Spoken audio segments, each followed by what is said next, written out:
And this is Writer's Voices with Monica and Caroline.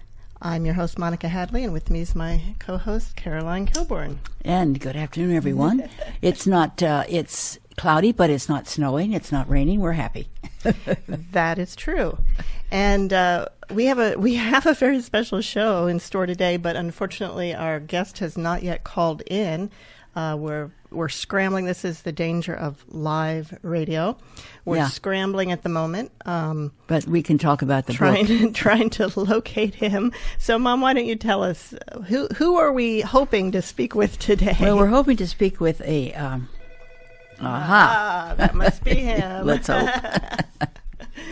He's James R. I don't know if it's Doty or Doty. It's D-O-T-Y, M.D., professor at the Department of Neurosurgery in Stanford University, the director of the Center for Compassion and Altruism Research and Education. And he's on the phone right now. Hi, welcome to Writer's Voices. Hi, how are you? I'm happy to be with you. Well, we're delighted to have you. Can you, first of all, pronounce your last name for us so we are sure that we get it right? Doty. All right, very good. Okay. All right. So tell us a little bit more about Dr. Doty, Mom. Okay. As I was saying, he's professor in the Department of Neurosurgery at Stanford University and the director of the Center for Compassion and Altruism Research and Education, CCARE, of which the Dalai Lama was a founding benefactor. He is also a philanthropist who has funded health clinics throughout the world and has endowed scholarships and chairs at multiple universities. He serves on the board of a number of nonprofits, including the Charter for Compassion International and the Dalai Lama Foundation. He's had quite an interesting life, and this book is called Into the Magic Shop. It's just, It's Into the Magic Shop, a neurosurgeon's quest to discover the mysteries of the brain and the secrets of the heart. And like I wrote in my blog post, that should attract a lot of attention. That pretty much covers all the bases. Yes, it does. So, first of all, let me ask if you'd prefer to be addressed as Dr. Doty or as James? Or something else? Either one is fine. I have no gem in those. All right. Feel comfortable with. I'm easy. All right. So tell us why you wrote this book. Well, it's interesting. I'm not sure what the process is for others, but in my own particular case, as you can see from that wonderful bio that was read, I already have a very busy life. I'll say. I didn't mean to interrupt you. What I found was, though, that I would give talks which included a bit of my background, and oftentimes the reason I included it was to have people understand the reality that many of the actions or activities we engage in as we grow up, if you will, are manifestations of experiences or events that have occurred or happened to us as children. And many of the people found that the stories and the trajectory of my own life were very inspiring and motivating to them. And ultimately, I was approached by a variety of individuals to consider writing a book. And finally, I could no longer resist. And you succumbed to the pressure. I succumbed to the pressure. And it was also at a point where I felt, if you will, ready to do it. What do you think it took for you to be ready to do that? Well, first of all, it had been from when I was first approached and realized that there was interest. I did not want to write a book just to write a book. I wanted to write a book if it could be of benefit to people. And once I had been asked multiple times, it started in the back of my mind as saying, well, geez, how would I work this? What would this involve? Et cetera, et cetera. And really the final event was I had actually been invited to Desmond Tutu's 80th birthday party, believe it or not. And I was at a book launch event there, and an individual came up to me and introduced himself. And frankly, I oftentimes meet people who I don't remember, but in this case I did remember him because he was 6'7" and a handsome guy. And I saw him at two more of my events, but this time at Stanford in the Bay Area, right? And I said, wow, that's very strange. And then he showed up at another event I was at and came up, introduced himself again, and he said, you know, I'm a literary agent. I have been inspired by your work over the last few years and the stories you tell, and I only work with authors who I myself personally are inspired by.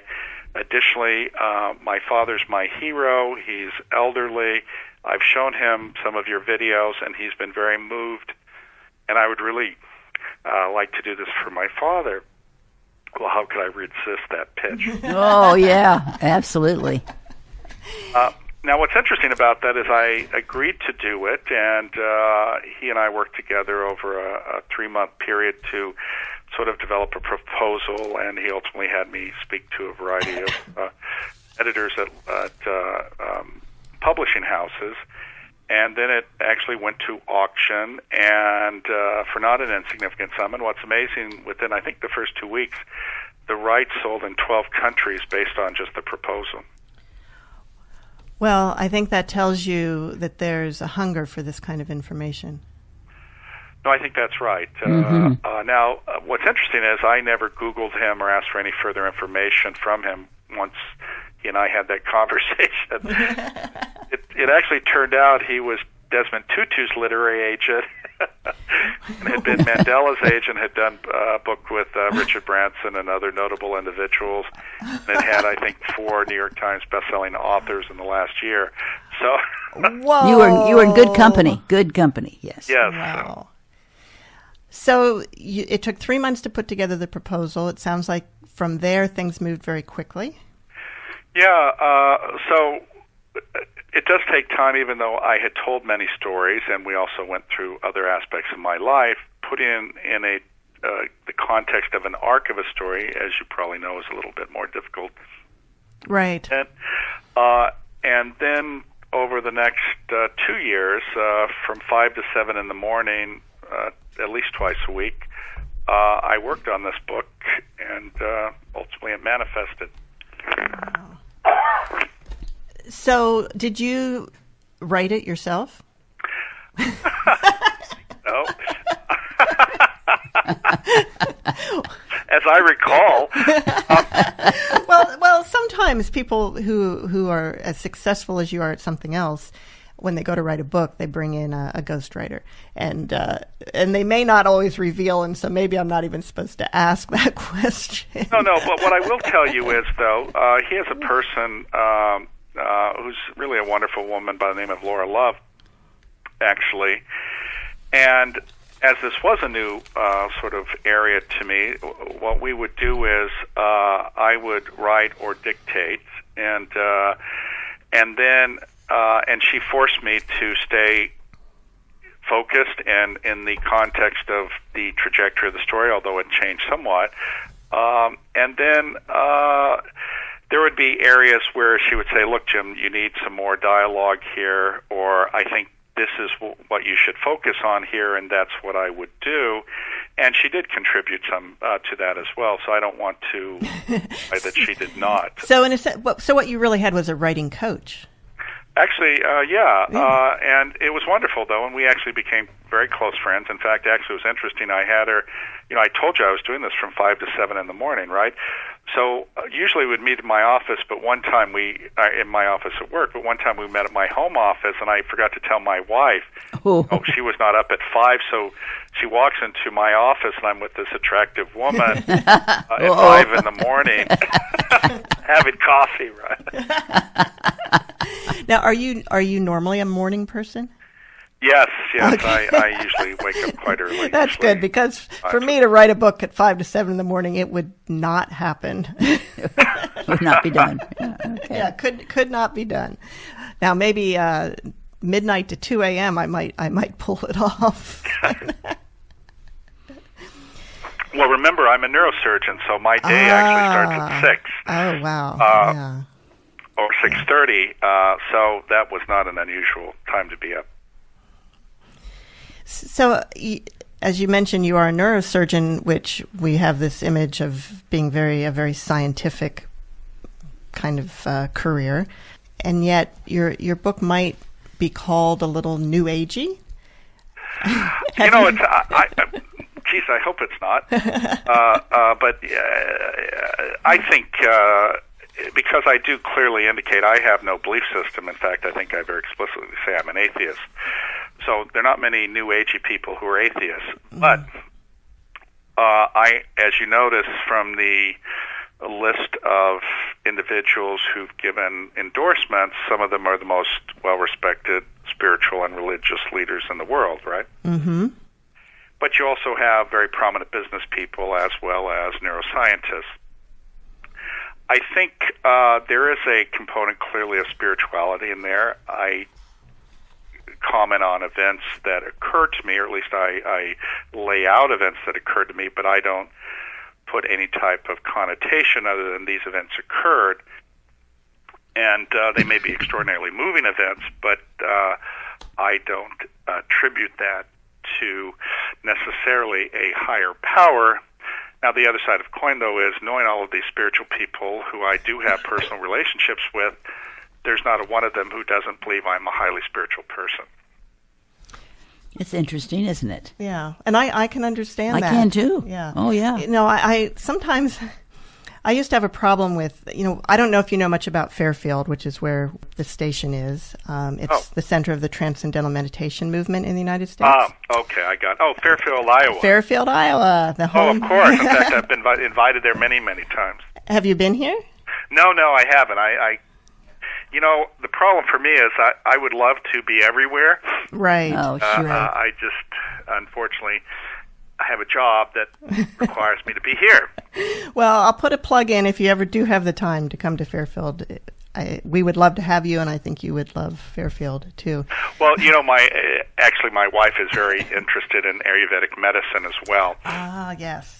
And that's why she keeps after me to go there. So, no, I'd love to come sometime, and it'd be wonderful. So I guess you know where I was going to is that there's a lot of, in my everyday interactions, there's a lot of you know, people talk about being spiritual and spirituality and so forth. It's kind of, I don't think you find that in every small town, but certainly we do here. And I used to have an issue with people who would refer to someone as being more spiritual than somebody else. Because my feeling is that we are all 100% spirit. Well, I think that's correct. I think that now some people are more aware. Probably agree. Yeah.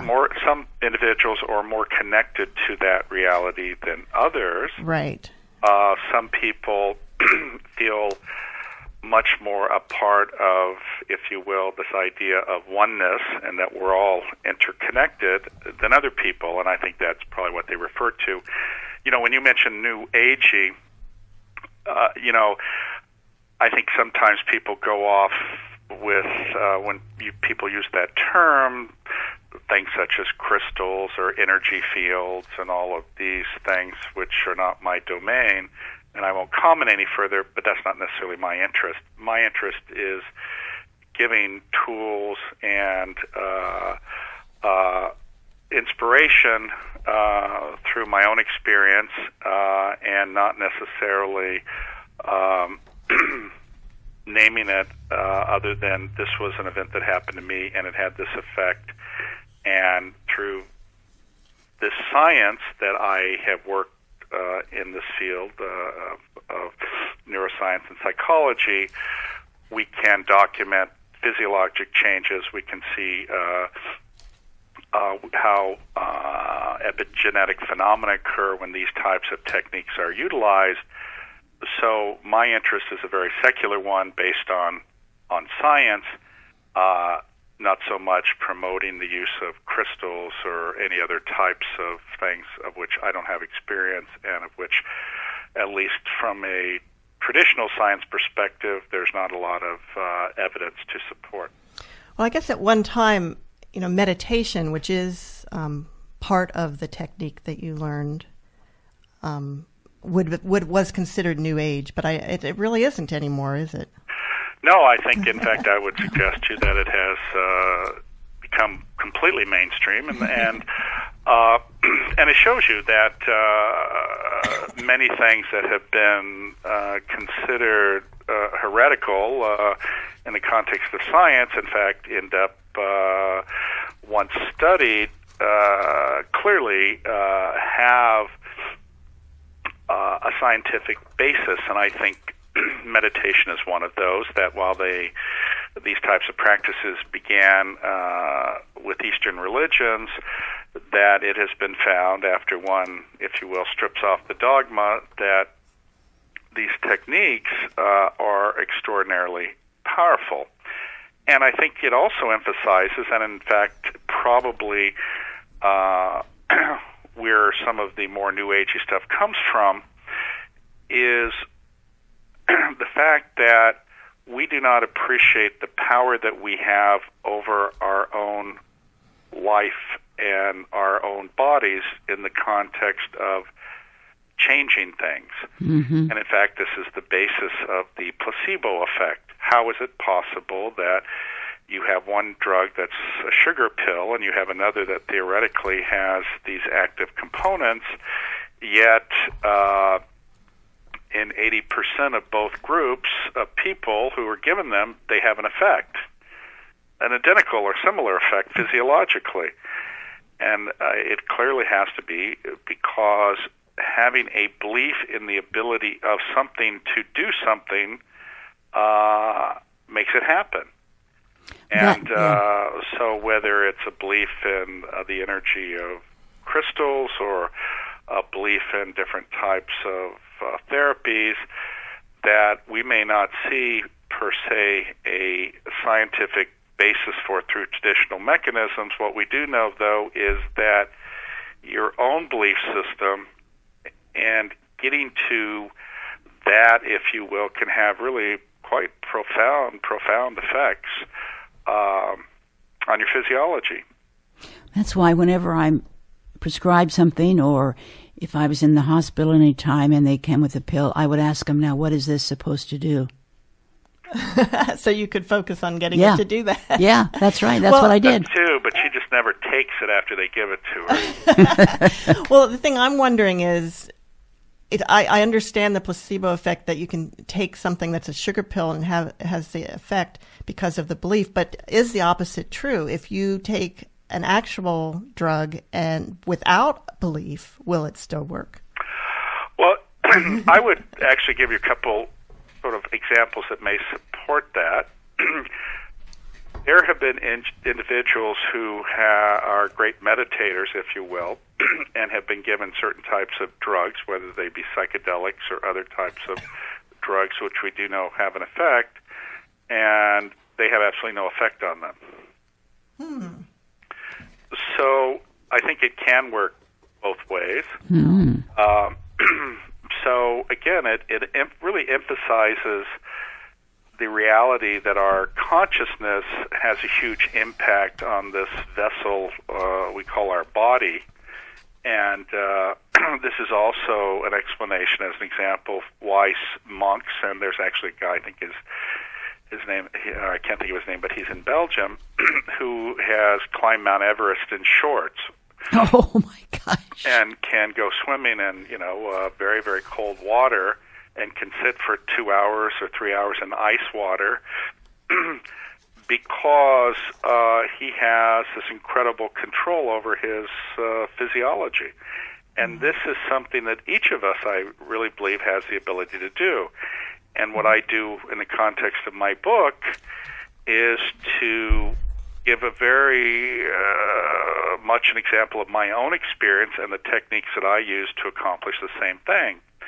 Because in my own instance, as you know, I grew up in poverty with a father who was an alcoholic and a mother who was an invalid and had was paralyzed and was chronically depressed, attempted suicide. Neither had gone to college. We were on public assistance.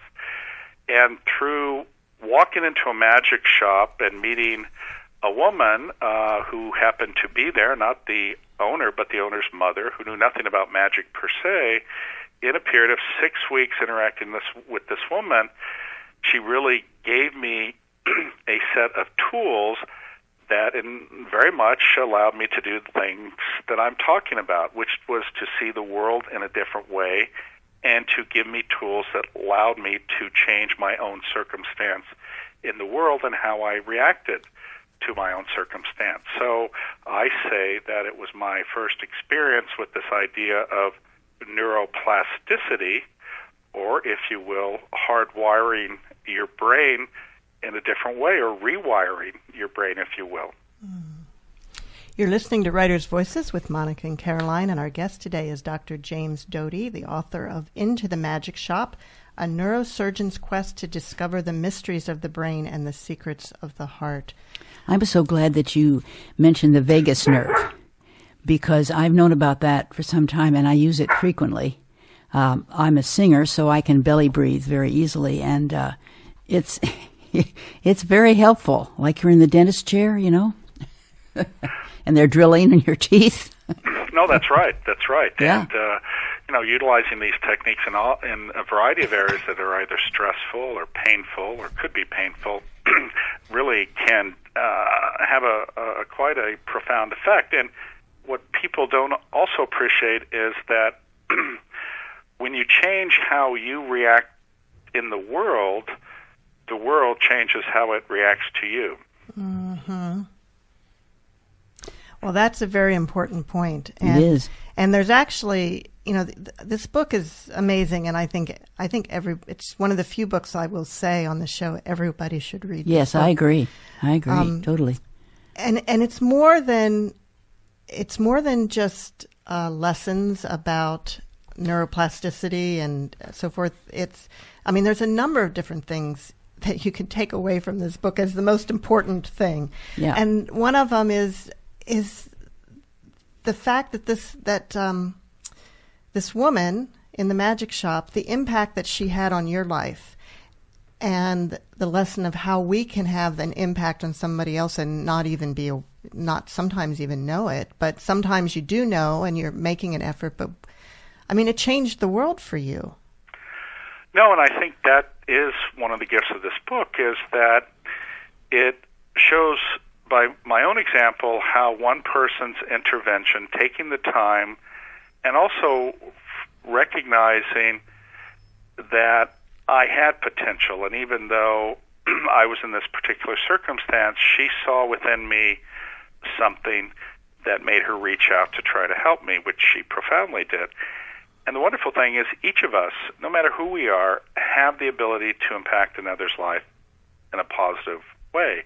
Sometimes it can be a smile. Sometimes it can take a little more effort, where you look at them, you talk to them, and you realize that there is something that you really could do, make a phone call, give them something, spend time with them, educate them, that really doesn't cost you very much, if you will, but that interaction can have a profound effect on them. I'll give you a really quick example. I used to go to a coffee shop locally, and one day I took my 10-year-old son with me, and there was a young lady who was the barista who I would talk to frequently, a very pleasant person, and she saw my son, and we started talking again, and she said, I have a 9-year-old daughter. And I said, oh, wow, that's interesting. Long story short, though, is she had gotten pregnant in college, had to drop out, kept a child, and her dream was to become a physician. And she was still working towards that goal, but had had some difficulties and challenges. And, I just saw how she was working so hard, and this was really her dream. I said, listen, let me look at your stuff. Maybe I can help you. And I spent a few hours helping her, learning more about her situation. And since I am in this area, made the effort to make a few phone calls, write a letter for her, and she's now a physician. Oh, wow.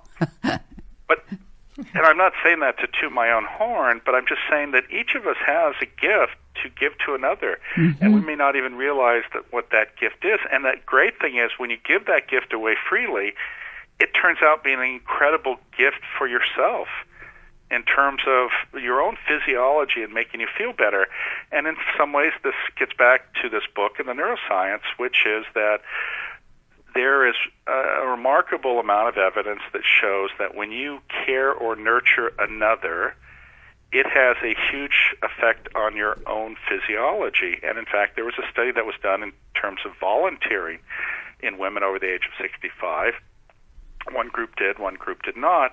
The group that volunteered a certain number of minimum hours per day, their life expectancy was increased almost twofold by doing so. Wow. I mean, that's really the profound effect of caring and nurturing. And there were a couple exceptions, and those exceptions were if the person was doing it for recognition or some sort of reward, and it was not selfless giving. Mm-hmm. Well, I've always thought that the ability to easily be kind, because some people have to struggle almost to be kind. It's like their natural tendency is to be angry or complaining or something. But if it's that people for whom kindness comes naturally are the luckiest people in the world. Well, they get so much reward from that. But remember, I would also say that when you interact with somebody who, as you described, is not kind or is not naturally that way or seems to always be upset, if you look at them slightly differently and understand that, in fact, they may be suffering deeply. They may have wounds that have not healed, and as a result, because of the pain of those wounds, they're not able to focus on others because it is so painful for them. And when you reframe that, it actually allows you to look at them in a way that is much more kind and compassionate than to be reactive. Because oftentimes in our daily interactions with people, we run across people who are angry, upset, aggressive, et cetera, and many times we react to them in the same manner in which they're coming towards us. Mm-hmm. Right. And diffuse the situation, it often escalates the situation or creates our own negative energy. And as Viktor Frankl said, between stimulus and response, we can pause, and that pause really can change everything. Because if you process it in the way I described and not be reactive and be more discerning and thoughtful, it can actually diffuse the situation, because to have aggressiveness or a fight, there usually has to be two people, right? Takes two to tango. Yes, it does. Exactly. And by doing those types of actions, oftentimes those people will just stop and then maybe be a little more reflective themselves. Now, I'm not saying this is 100%, but again, when we talk about what's within that book, this book gives you a variety of techniques that, through my own experience and readings, have learned are very, very powerful. And it gets back to this statement I said earlier, which is it shows you how that when you change how you react or interact with the world changes how it interacts with you. At that particular situation, when I was 12, I had a lot of anger and hostility because my life was at a dead end. I had no place to go, and even though I was bright and I believe, because I didn't have mentors, I didn't have access, I didn't have parents who understood. They had their own difficulties, as I described. Oftentimes, this is why children become delinquents, because why not? There's no future for them. And fundamentally, after what this woman Ruth taught me, it's not that my circumstance changed in any way. It was how I reacted to my circumstance. And that, from being angry and hostile to sort of having an awareness of it, having no significant emotional response, but simply be aware and accepting it, and not demonstrating anger and aggressiveness at others who may have had no relationship to my situation. It then allowed others to get close to me and to help me. And that help, not only from Ruth, but from the other people in my life, has really been quite profound. I mean, it allowed me to go to medical school. It allowed me to become a neurosurgeon. It allowed me to become a successful entrepreneur of a company that went public for $1.3 billion. And it also allowed me to ultimately understand that when I lost everything, the lesson that was most important was opening your heart and continuing to have this connection. And at that point, when I had nothing except stock in a company that at that time had no value, but it was my only asset, I gave it away freely because it removed this monkey off my own back, which was this belief, because I grew up in poverty and had nothing, that power and control came from having money. Mm-hmm. When I voluntarily gave away everything, that's actually the greatest gift I ever got, because then the world really opened to me to see that it's not about that, it's about caring, it's about connecting. And when you live a life of caring and connecting and nurturing others, the world is an extraordinary place. And that's allowed me to create this center at Stanford that studies the neuroscience of compassion and altruism. It's allowed me to have deep relationships not only with the Dalai Lama, but a number of other spiritual or religious leaders, including Amma, Sri Sri Ravi Shankar, Eckhart Tolle, Desmond Tutu, and a variety of others. And it's interesting because I've had people say to me, geez, Jim, you're an atheist. How can these people embrace you? I've been a follower of so-and-so for so long, and you've gotten close to them and have been with them more than I have ever been, even though I've been a follower of theirs. And my comment is, it's not the dogma. These people can see if someone is authentic in a heartbeat. And when you're truly authentic, and all of them, at the fundamental base of their belief system is kindness and compassion for others. And if you manifest that in yourself, it doesn't matter whether you know the dogma or have memorized the dogma, it is whether you are a manifestation of that. That's why people say, don't tell me your dogma, show me who you are by your actions. Mm. Of course, you had even though you lost everything monetarily, you had your skill. You had your doctor's skill. And I certainly would not deny that. In fact, actually, a representative from Oprah called me up because there's an article in the Wall Street Journal that talked about the fact that when the dot-com crash came, I lost around $70-some million in 6 weeks and was effectively bankrupt and had to sell all of my assets pretty much. And she said, oh, my God, your life must be ruined. How horrible. God, we'd love to have on the show to talk about this. to share your misery, huh? Yeah, right, exactly. Publicize it so everybody can say, oh, this guy who is very wealthy, he's lost everything, and look at him. But what I said was, why would I be... I mean, it would be insulting for me to even consider this proposition of yours, because my worst day is I'm a neurosurgeon, and I get paid as in that profession better than 99.9% of people. I would be embarrassed and humiliated to sit there and whine and complain about the fact that, yes, I did lose tens of millions of dollars, but I'm still better off than almost anyone in the world. And I still get to help people and do something that's a blessed calling, and that would be insulting. And so it was in fact the case. So yes, even though I lost everything, even though I was no longer flying around in private jets and living quite the same level of high life, it actually was a demonstration of this idea of equanimity. These types of highs in your life where something has gone fantastic and you feel how great things are and you feel wonderful and you have all these people giving you accolades, those are wonderful feelings to have. But if you try to attach to those and have those be the way it is all the time, you end up being miserable.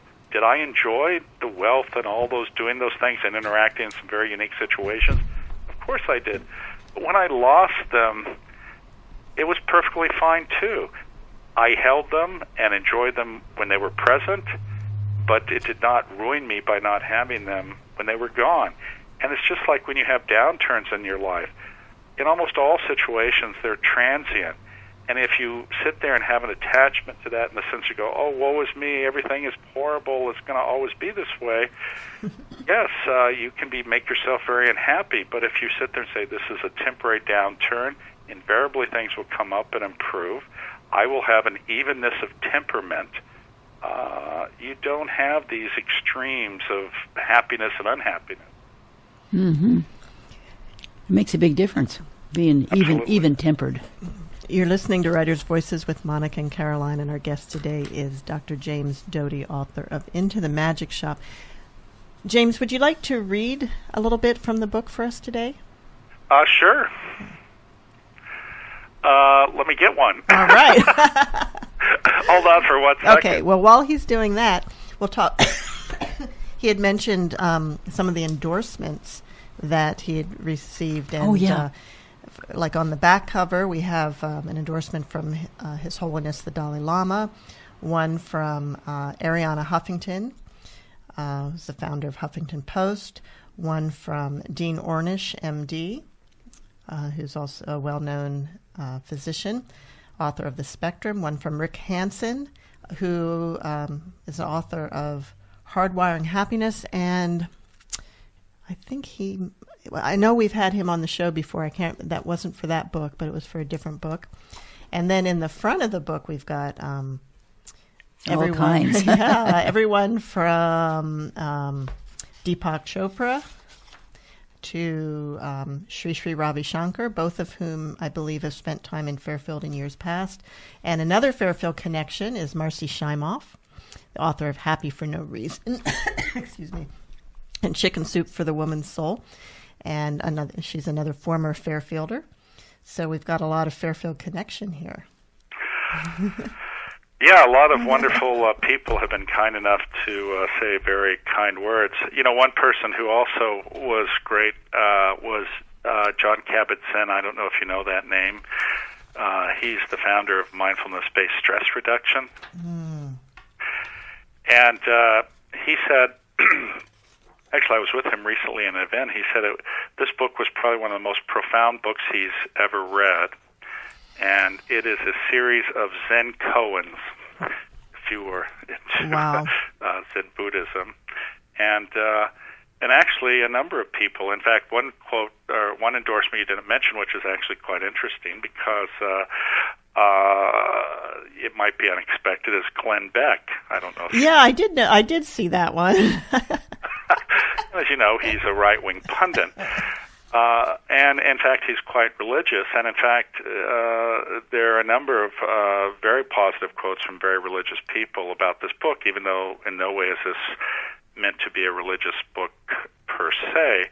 But it shows that the story is one that is extraordinarily powerful, though, in the context of inspiration and spirituality and how to lead a life, and I think that's what's in that, and that's what's so moving for so many of these people.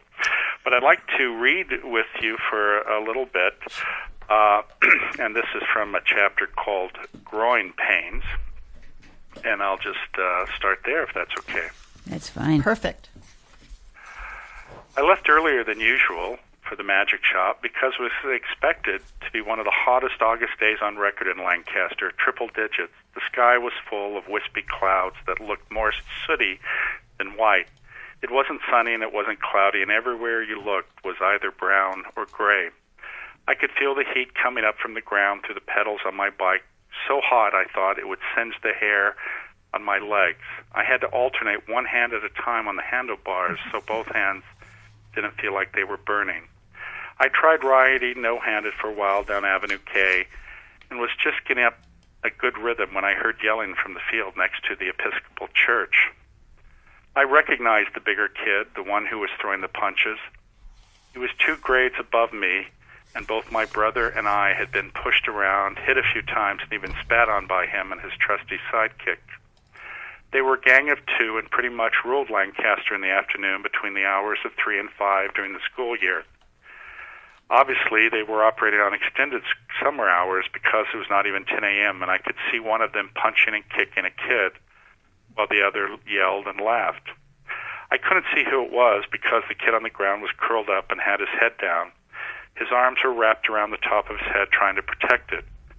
For a second, I thought it might be my brother, but then I remembered he had actually been at home when I left. I'm not sure what it was that made me get off my bike and start yelling at the boys. I was used to defending my brother, a habit that I would carry with me into adulthood, but I didn't go looking for fights, and certainly not with these guys. They didn't hear me at first, and as I walked toward them, it was like I could feel every punch and every kick they delivered to the boy on the ground. And my heart started to hammer in my chest. I took a deep breath and yelled again for them to cut it out. Stop it. The big guy was hunched over the kid, and when he heard me, he stood up tall. He gave me a snarly grin and then kicked the kid on the ground one more time in the stomach. It made me flinch and feel like I had just been kicked myself. Who's going to make me? Their attention diverted to me, and I saw the kid on the ground roll onto his back and start to get up. It was a kid I knew of from school. I couldn't remember his name. I knew his family had just transferred here last year. His dad was out at the air base. The kid's face was bloody, and his glasses were in the dirt next to him. He had to be half the size of all three of us. I was as tall as these older kids, but they outweighed me by at least 30 pounds. I watched as he got to his feet and started staggering towards the church. I couldn't blame him for getting the hell out of there. You're going to take his place? The two boys took a few steps towards me, and I felt my mouth go dry and my ears start to buzz. I tried taking some deep breaths the way Ruth had taught me, but I couldn't seem to get the air to fill up my lungs. This was not going to be good. So you think you're a hero, some kind of freaking hero? I didn't say anything. I tried relaxing my legs and my hands like I had learned in the magic shop. I bounced up and down the balls of my feet and cleared out my thoughts. If I had to fight, I would. This time I wasn't going to run.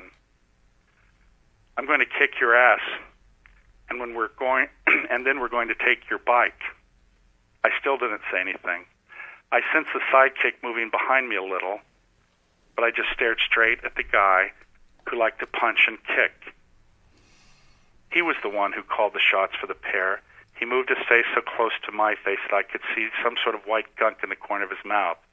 It was getting hotter out by the second, and his face was sweaty and dirt-stained. Unless you want to kiss my feet, he said. I thought of Ruth and Neil in the magic shop. They would be waiting for me to ride up right now.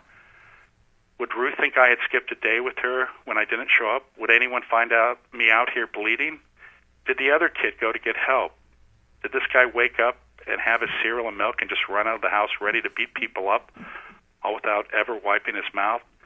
All of these thoughts started racing through my mind, but I just stared at the dried white gunk and pretended it was light. It was the light on the candle that Ruth had taught me. Kiss my feet. I looked up and into his eyes and spoke for the first time since I had told him to stop beating the other kid. No. He reached out and grabbed the front of my T-shirt. Kiss my feet, he threatened. His mouth began to make a smile like someone who knows he has power over another. His face got right up to mine, and I could smell and feel his breath. I closed my eyes for just a second, and in that second, something was different. I opened my eyes and looked directly into his. I stared deep into his eyes, the way we do when we're trying to really understand something or someone. You can do anything you want to me, but I'm not kissing your feet. He laughed and looked to the side at his friend. I saw him raise his eyebrows, and then he looked back at me. I stared at him again without blinking. He lifted his fist and cocked it behind his ear. I didn't flinch. I said it again without blinking. My phone went off somehow, thinking I was talking to him. Was that Siri or somebody else? Yeah, no, it's Siri. Stop, Siri. I'm sorry about that. I apologize. That's okay. I opened my eyes and looked directly into his. I stared deep into his eyes, the way you do when you're trying to really understand something or someone. You can do anything you want to me, but I'm not kissing your feet. He laughed and looked to the side at his friend. I saw him raise his eyebrows, and then he looked back at me. I stared at him without blinking. He lifted his fist and cocked it behind his ear. I didn't flinch. I just kept my eyes locked on his.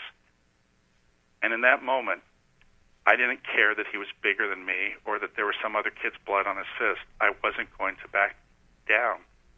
I wasn't going to give him the power to make me afraid.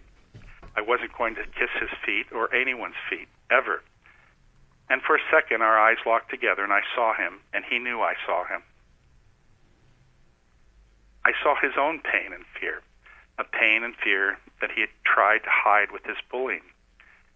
His gaze broke from mine, and he looked at his sidekick and back at me. What a waste. He let go of my shirt and pushed me a little so that I stumbled back a step, but I didn't fall down. Then he looked at me again for the briefest of moments and turned away. It's too hot. Let's get out of here. I felt the other kid give a little push against my back, but it was more for show than anything else. I could tell he wasn't sure what just had happened. They both started walking away, and I could see the other boy talking to the bully. I knew he was asking why he didn't beat me up. The bully pushed him and said, "Shut up." Neither of them looked back. That was Dr. James Doty reading from Into the Magic Shop, a neurosurgeon's quest to discover the mysteries of the brain and the secrets of the heart. Dr. Doty, I often wonder when I read memoir if it was difficult to go back and visit some of those hard times, and because you have to really almost relive them to write as clearly and as powerfully as you have. No, you're absolutely correct, and it was painful, and sometimes actually it's still painful to even read it still, because what makes the story so powerful is because they're real, but also because they have so much emotion tied to them, and they meant something. But that being said, in other ways, it's extraordinarily cathartic, and it allows you to sit with something and just be with it, and that's okay. The reality is that all of our experiences ultimately create who we are, whether the experiences are good or bad, and any experience is one that potentially allows us to learn or to grow as a human being and to gain greater insight and self-awareness. So this book has been an incredible blessing to do, but you're absolutely correct. In many ways, it was painful to relive, and I certainly shed some tears going through that. But what's interesting is I think anyone who's read it has told me that they shed tears also. Mm-hmm. Well, you say in your book that we grow through pain. We grow through difficult situations. That's why you have to embrace each and every difficult thing in your life. You say you feel sorry. That's exactly right. In fact, really, if everything was perfect and easy, we would sort of be coddled and spoiled and actually probably very selfish. And there are people like that. Reality is that difficulties give us an incredible opportunity to grow, and when we get through difficulties, it actually strengthens us and makes us more resilient. And hopefully it also allows us to recognize that others have difficulties and accept the reality that our lives are not lives of us being alone, but what helps us move forward in our lives are the connection with other people and recognizing that our success does not manifest just with our actions, but with interacting with others who, hopefully, if our actions are such that they help us along the way and root for us and are there for us. Okay, you have I took a lot of notes here, But would you explain exactly what the vagus nerve is and why it's so important? Sure. What a lot of people don't appreciate is that there is this extraordinary brain-heart connection, and that brain-heart connection is manifested through something called the vagus nerve. And this is not just a one-way traffic where some signal comes from your brain to your heart. Your heart also gives information to your brain.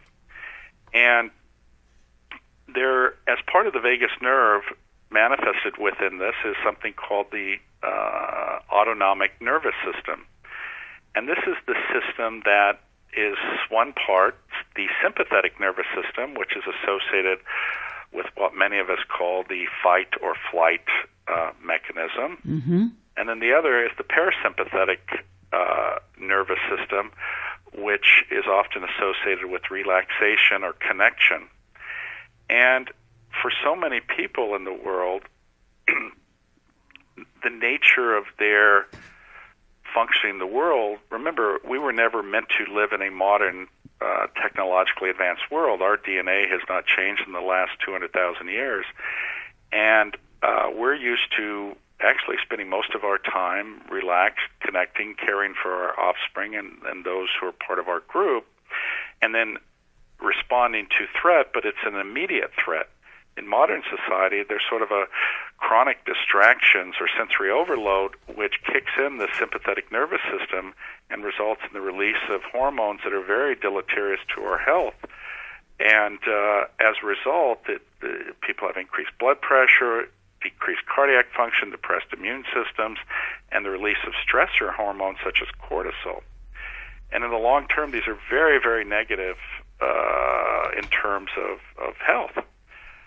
But the amazing thing is the parasympathetic nervous system, which is associated when it is kicked in, if you will, or when you increase your vagal tone, results in the release of hormones that actually are associated with pleasure, with relaxation, with connection, and result in your muscles being relaxed, your sphincters, believe it or not, loosening, you being present, if you will, and also allowing for what we call your executive control function manifest in your left frontal area to work its best, and that's associated with creativity and productivity and focus, and also allows you to, if you will, have the best information for decision making versus in the other context of the sympathetic nervous system being engaged, which is one of simply reacting to survive.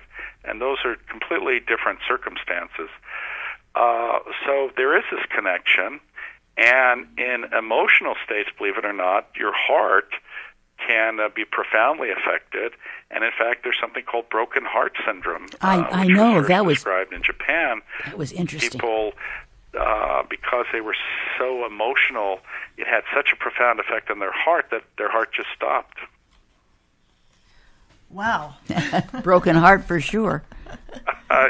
Yes. Mom, did you have some other things you wanted to ask? Well, yeah, go ahead. Okay. One thing I was curious about was the Center for, what's it called exactly? The Center Compassion and Altruism Research and Education. So how do you research compassion and altruism? Yeah, so there are a variety of tools. One is something called functional magnetic resonance imaging, where we look at the metabolic state of different parts of your brain. As an example, we know that when you are empathic or take on the emotional state of another, this is associated with a certain part of your brain called the insula, that when you feel threatened, the metabolism in this part of your brain called the amygdala increases.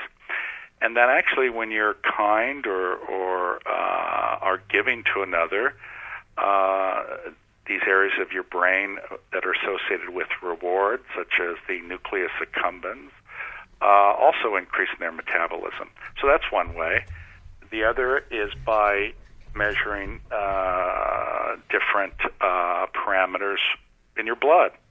As an example, I mentioned stress hormones. So if we can actually train people to increase their vagal nerve tone and get into this parasympathetic nervous system state, if you will, which is the state of connection and relaxation, we see that their cortisol levels go down, their immune system is boosted, and so there are certain measures of that. We can now measure actually genetic expression, and even as an example of inflammation, and even as with as short of a period of a intervention or meditation focused on caring or kindness, we can see that gene expression is affected in terms of, as an example, the creation of proteins associated with inflammation.